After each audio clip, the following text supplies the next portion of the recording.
Welcome to our channel. In today's video, we're diving into an essential skill for every Instagram user: how to tag someone in your Instagram story. Tagging friends can make your stories more interactive and fun, and it's easier than you might think. Let's jump into the updated steps that will have you tagging like a pro in no time. First, open the Instagram app on your Android device. This is where the magic begins.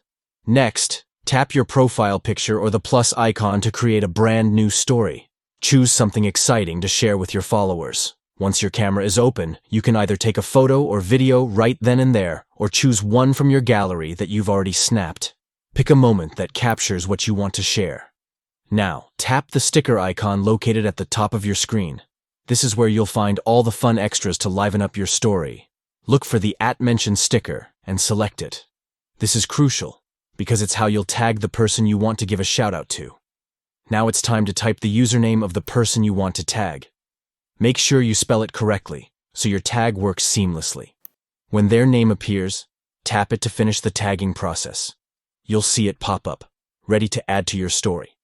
At this point, you can move the tag around to position it exactly where you want it on your story. Make sure it's nice and visible. Finally, tap Send To share your story with your followers. And just like that, you've tagged someone in your Instagram story. Thanks for watching. Remember, tagging your friends not only enhances your content, but also encourages engagement. Happy Instagramming!